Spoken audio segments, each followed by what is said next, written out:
On the surface, it would seem like my public schooling was pretty good. In both elementary and high school, I attended magnet programs, then got right into an elite college. It would seem that I was given access to all the right advantages, but the appearance of good schooling does not equal a good education. Instead of being trained to master academic disciplines, I was trained to be an expert faux achiever. For example, I had Mr. Schuster for math in high school. I did most of the homework, passed all the tests, and got decent grades from Mr. Schuster. But then, in my next math class, when I took the assessment at the beginning, I was so far behind that my teacher thought it would be impossible for me to catch up.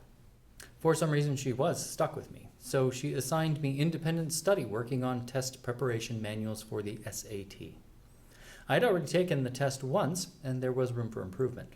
Now, if someone had tried to predict how much I could improve, they would have said that my English score should go up much more than my math because I was still getting instruction in English.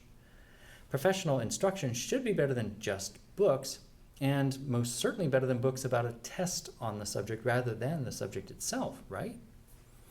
Well, my English score improved 50 points, but my math score went up 120 points. The manuals improved my strategies for taking math tests, but not my understanding of math. That's what counts in most of our schools, mastering the system of measurement, not producing actual understanding. This is the essence of faux achievement. And I'm not unique. Professor Howard Gardner, of multiple intelligences fame at Harvard University, in his book The Unschooled Mind, he refers to a bunch of studies that have shown that over half of the people with bachelor's to doctorate degrees are routinely unable to solve the most basic problems in their field of specialty when the problems are presented in ways that are not on tests. The problems are ones that only require the application of the most basic principles in each field, and when they are presented in a way that is more realistic than a test, the majority of the people who are supposed to be getting the most benefits from the school system cannot solve the problems. According to my school records, I am supposed to be proficient in some advanced mathematics. It is a lie, and it is the system that is telling that lie, a system that cannot distinguish between faux achievement and mastery. That problem is indicative of the central flaw in schooling today, a pervasive pattern of disengagement from learning. The Carnegie Foundation issued a report this year called Motivation Matters, lamenting the disengagement problem and hopefully signaling the possibility of significant new investments in solving it. But only 5 of the 6 symptoms of this problem have been getting attention from the likes of Carnegie and the press. The most obvious signs of disengagement in teachers are toxic stress, burnout, and then quitting or other forms of turnover.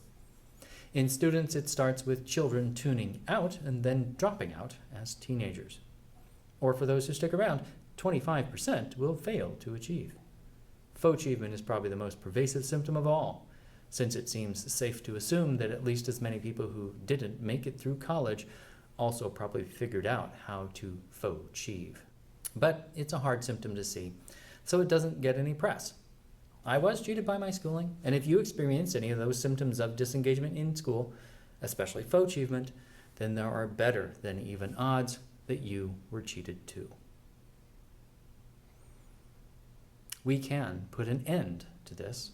Of course, system change is a daunting task, but not impossible, and I'll tell you why.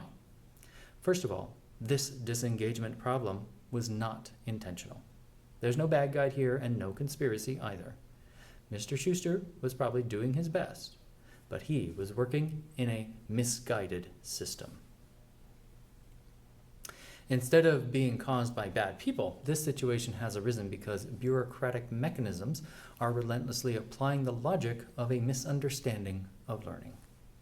The idea that education is just content delivery assumes that children are capable of acting like data processing robots.